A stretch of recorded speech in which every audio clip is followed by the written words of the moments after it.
All right. I'll give you a crisp high five if I can hit your camera. Okay. Oh, close. Pretty good. Yeah.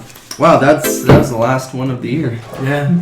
Last one of the decade. Last one of the decade, even. Hello, everybody, and welcome to Two Guys and Few Good Men. I am TJ Washoot. And I'm Garrett Loberg. And this is Movie Lowdown for the week of December 23rd, 2019. Yeah, it's been rainy the last couple days, so it's been a little bit hard to get out. But we did see a couple movies. Actually, a couple this week. 3, actually. Wow. Both of us saw 3. That's crazy. Which is pretty big for us. We normally don't see that many and review them. No, but also don't forget to check out our Star Wars review that we did on our Sidecast on Monday. Yes, Monday. So check out. It's on Spotify. It's on iTunes. It's on most other streaming services that have podcasts. Look, we nerd out for 45 minutes. We don't get to do that here. So maybe we should think about doing that for bigger movie reviews. Yeah. Coming up, so that way we can actually talk about them, and obviously we can talk about them on here really quick like we're going to, but at the same time. There's a lot of changes I think that will be happening coming next year. I'm going to get better audio equipment and maybe add some more features to our show. Yes. I'm going to be taking a back seat. I'm no longer going to be doing Movie Lowdown with you guys. It's going to be a rock. And his name's Fred. I think he'll be even cuter than Baby Yoda. You know. Don't want to make any promises, but yes. So, that being said, let's get right into the news. Alright, this week we got some Marvel news. We always like to throw it in the front. Marvel news, some Disney news, we got all the news. We got it. Frozen 2, congratulations, has surpassed, it surpassed the original. Right. In the box office. And it's also right now the 3rd highest grossing movie of the year, which if you didn't know the other two, it's Avengers Endgame. And we also have Lion King, which just hurts me every time I hear that. But you know, I haven't seen it yet. I haven't seen it either. I don't know anyone that's seen it. It's kids. Most, 100%. I don't really have any friends that have kids. Yeah. Or too many, rather. So, but yeah, that being said, that's kind of the big thing for the year. We're actually going to get back into that in a little bit here. With the highest grossing films. Yeah. But next up we've got in that Marvel news, Deadpool 3 is in development with Marvel Studios. Call me Deadpool. It rhymes with no school. Too cool, ain't no fool, and I'm the best that there is at what I do. Cool. Moving on! As Ryan Reynolds finally confirmed it. Confirmed right here. I hope I have something for that. I hope so too. So that's exciting. Finally. Do you think it might be a Disney Plus movie? Oh god, I hope not. Or maybe a TV show instead of a movie. Because I don't know if it said entirely 3, or if it was just, because I know that the girl that plays, she's one of the mutants in there. I'm trying to think of her name. She had the short hair in the first movie, and she had short hair in the second movie too. Teenage Atomic. Yeah, whatever her name is. Teenage Atomic Warhead. Whatever. Yeah. She's not going to be in it anymore. She said that she was going to be leaving. So I'm really excited to see if it's going to be a movie or if it's going to be a TV show or. Oh no, it's Ryan Reynolds. Yeah. So it looks like it is going to be 3. It says it's rumored to have the X-Force in it again. Which would be fun. I thought that they did a really good job with the X-Force. I wonder how tame the comedy is going to be in it, how tame the violence is going to be in it, since it's obviously going through Marvel Studios. Right. Is it going to be a rated R again? Yes, and obviously we're going to be going over this news for a while, now that it's out. Yeah, it makes you kind of worried that Deadpool won't be the same Deadpool. No. I think that Ryan Reynolds will always be the same Ryan Reynolds. Right. He's made for the character. He played, even in Six Underground, I felt like he was just playing himself. Oh, yeah. Every movie. His movie. last few movies have just been himself. Cakewalk, super easy. So, but we'll talk more about that when more news comes out. Right. Because I know that if they're announcing it, they obviously have some other stuff. I wonder if that's what they were announcing on January. I know that was Star Wars. Star Wars is January. So, but that'll do it for. Well, speaking of January, New Mutants. Oh yes, you've contributed to this, haven't you? Yeah, apparently I give $10,000 every year to the New Mutants Fund. If you would like to contribute to the New Mutants fund for the movie. We're going to put up a link right here. If you click it, you're just going to pause the video because I'm not really putting it in there. So apparently after 2 years, we're finally getting another trailer. Mutants. It's coming out in January. Along with Star Wars news. Yeah, they're dropping some. They're going to talk about the next step in the next phase of Star Wars movies, Which is supposed to come out in 2020, I think. Yes. The next movie. Yeah, 2020. Or 2022. 2022. Oh my god, so many twos. Jesus. And on our face again. So yeah, that's that news. It was like a big thing on Screen Rant. I was like, yeah. Of course they're going to talk about it because it's like the laughing joke of Marvel. Yeah. Like Marvel's just like, please, just get away. Get it out of here now. Just kill it with fire. Well, next up we've got Trent Reznor, Atticus Ross are going to be scoring another David Fincher film. If you didn't know who David Fincher David Fincher is, he did Zodiac, he did Social Network. Oh yeah. Really, really good movies, and a lot of the music that goes along with those are usually by both of them. So it's Zodiac, like the Zodiac Killer. Yes, movie? That's a good movie. Yes, Robert Downey Jr., Jake Gyllenhaal. Yep. Yeah, Mark Ruffalo. Yep. Yeah. That's good news for a David Fincher film because I feel like he gets really good scores on it, and a lot of times it is the big thing a lot of people come to that David Fincher film is the music. Right. It's so either eerie or it puts you in the mood. It does. It puts you in the mood. It sets the mood for the scene. Yes. Next up, we've got some kind of, I want to talk about this news. 80% of the highest grossing films were Disney this year. This is insane! Spleen Mountain, Ladder Falls, Pirates of the Pancreas. Got a problem with that last one, Morty? Let that sink in.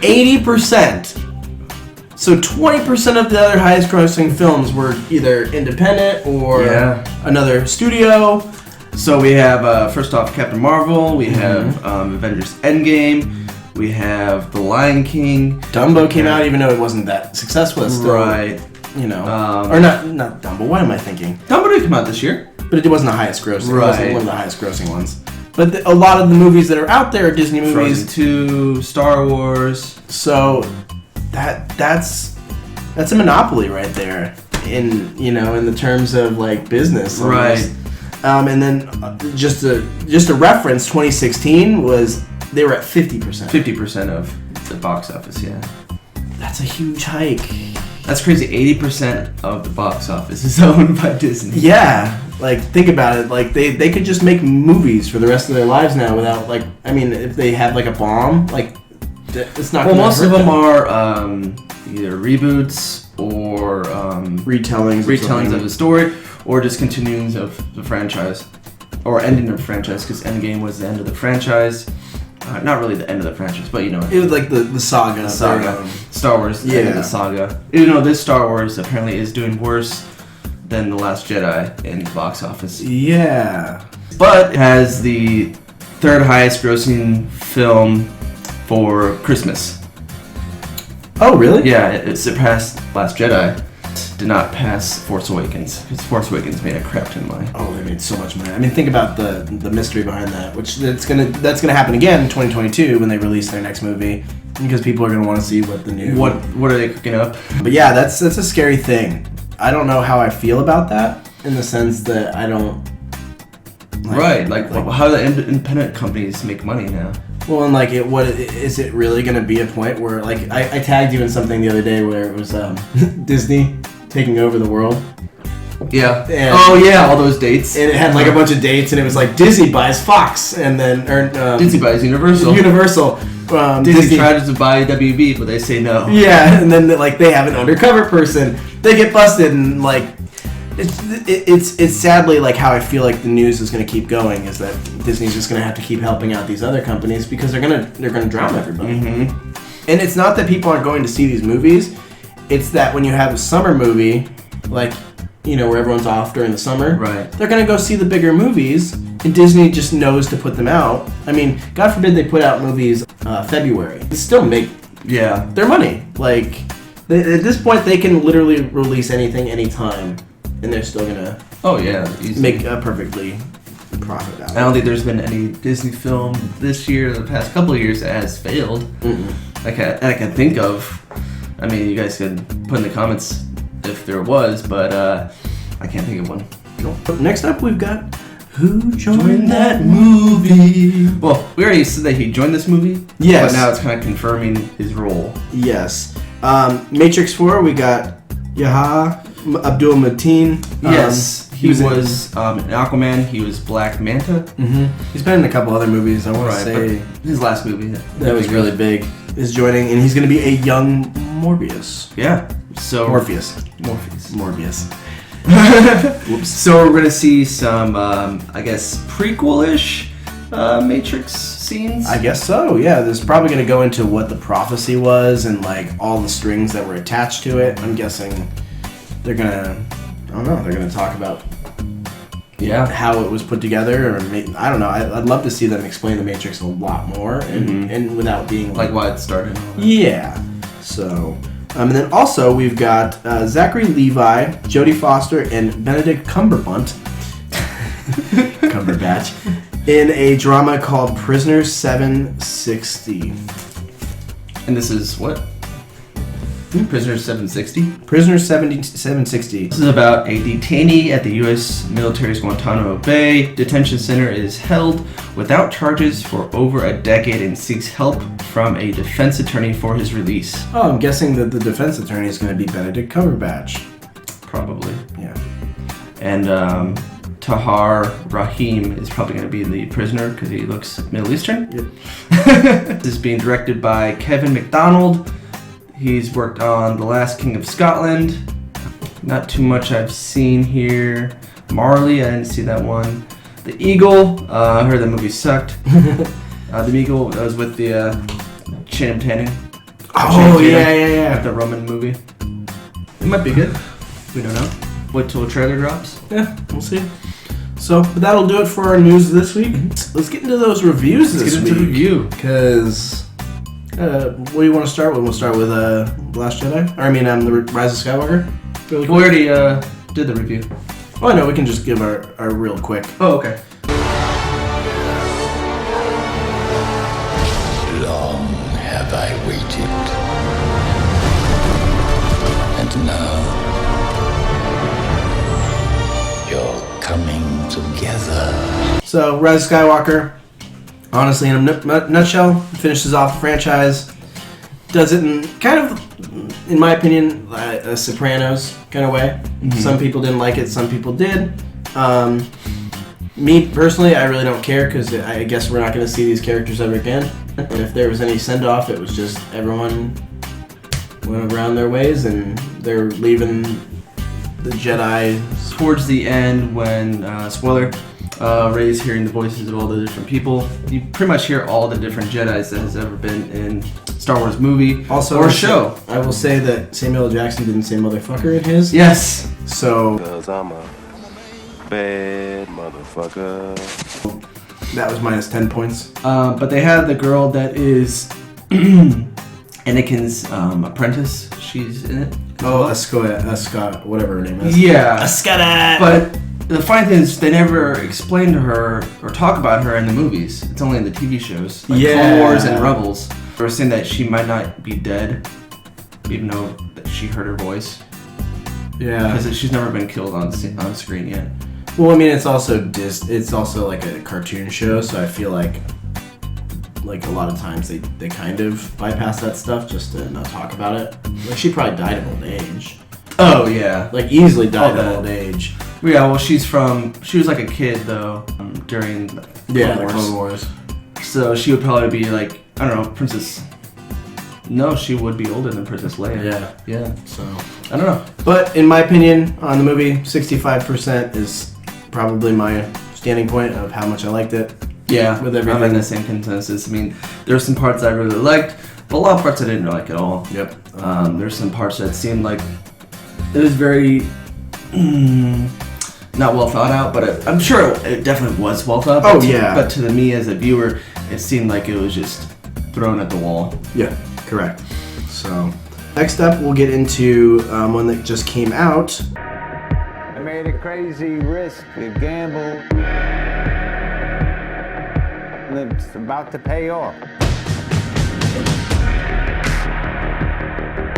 So I want the Celtics to cover. I want the Celtics halftime. I want Garnett points and rebounds. Uncut Gems. Yes. This was Adam Sandler. I'm trying to think of who else was in the movie, really, that...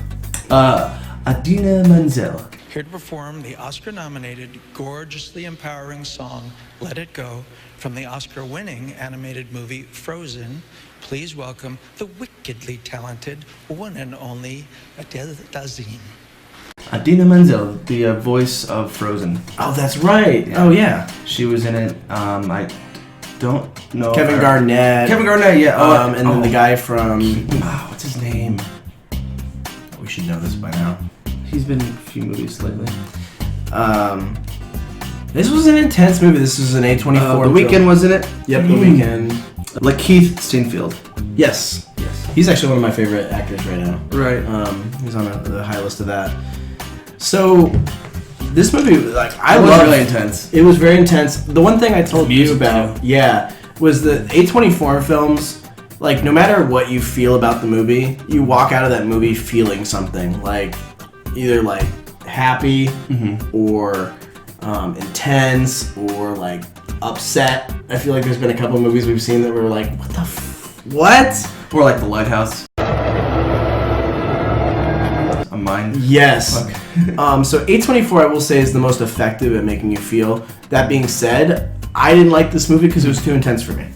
Yeah, I don't blame you, because Kathy was watching and she was biting her nails, basically. Yeah. Throughout the movie. So basically, Adam Sandler is a complete idiot. He's trying to pay his debts, but in the meantime of trying to pay his debts, he's making bets to make more money. And people are catching on to this as well, like the people that are taking on his bets. And he's basically swindling so many different people his money. He's taking Kevin Garnett's championship ring and pawning that off when he's supposed to be holding on to it. Yep. I don't know, this is definitely an art film, I would say. Oh, yeah. 100%. I was very surprised the way Adam Sandler acted in this movie. He acted so well. He played the part perfect. And there was no one else I could see playing that part after watching this movie. Right.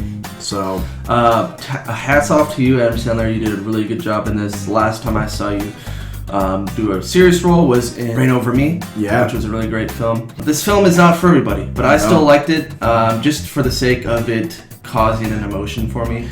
That's the reason why I liked it. And to reiterate, I didn't not like it because it made me feel. I liked this movie. Like it was just too intense for me.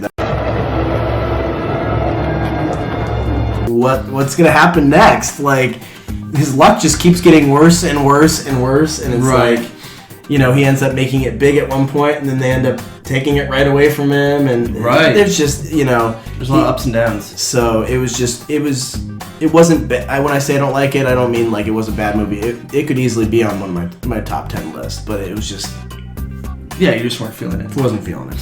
Yeah, so if you're in for a drama, if you want something like, I don't know, an art film, definitely check this one out. You had another one you saw? Oh yeah. Next stop, Pleasant Valley. Hi-ho, Teddy. Aren't we having a super fun time on our trip? I want you all in the line in front of me and away we go. Why are we stopping? Little Monsters. This came out earlier this year. It is a Hulu exclusive. I think it was in theaters. It's with Josh Gad. I forgot her name. She was in Lupita Nyong'o? She's in Marvel. She's been in Lupita Nyong'o. This Is Us. And then Alexander England. He was basically the main character. He has been in he's been in some movies, but he's not really that popular. Basically what it's about is he is going through a separation of his wife, because they don't get along. He's kind of a fuck up, and he goes to live with his sister. His sister's a lot older, has a kid. He eventually takes the kid to school one day and finds out that he has a really good-looking teacher. The parents are like, well, Mr. So-and-so isn't able to go on the field trip. Can we bring someone else? And he volunteers himself. Of course. So they go to a zoo field trip, and sure enough, there is a U.S. military base, I don't know, maybe 20 miles away. And there's a zombie outbreak that happens at that U.S. military base. And this is on Australia. Yeah. This movie takes place. Of course it's on the U.S. base. And they're like, oh, zombies again? He's like, are they fast or slow? Thankfully, they're slow. Okay. You know, they made this look so serious on the poster, and I let the poster kind of judge the way I was going to see it. And I was like, I'll see it eventually, and I'm glad you saw it because that means, like, you said it was good. And I enjoyed it. Yeah. Josh Gad, he plays a degenerate kids show host, basically. What? Yeah. Okay. So he's a kids show host, but, you know, of course, when the zombie outbreak happens, he's basically very selfish and doesn't want anyone to be by him. He wants to be saved by himself. Okay. Very Josh Gad thing to do. Yeah, it's just so funny just to hear all these dirty words coming from his mouth, even though he's been like a Disney star for like a few years now. True. But yeah, definitely check it out. It's on Hulu if you have Hulu. If you're looking for like a date night movie, I would say. Yeah, very cool. Well, that's. Oh, did I have another one? I don't know if you did. I don't think I did. I've been watching a lot of it. I was watching The Witcher. That's what I was watching. Okay. Which, if you haven't seen The Witcher, go watch it on Netflix. Guys, thank you so much for watching. Don't forget to comment, like, and subscribe. This is our last episode of the year, but on our Sidecast, we're going to do our top 10? Yes. Top 10 movies of 2019. So look out for that. It's going to be coming out probably on Monday or Tuesday. And we'll break it down. We'll throw some bows out, you know? Fighting over who's going to win the number one spot. Yeah, I already know my number one. Don't say it, please, not yet. Alright, guys. Thank you so much for watching. As always, I am TJ Washuk. And I am an alcoholic beverage. Oh, we love you. And good night. See you next decade. I need Hey, Mom! The meatloaf! We want it now! The meatloaf! What is she doing? I never know what she's doing. My name is Nuglord. And I'm Alex Jones. Thank you, Force. This has been a Two Guys production. Hey!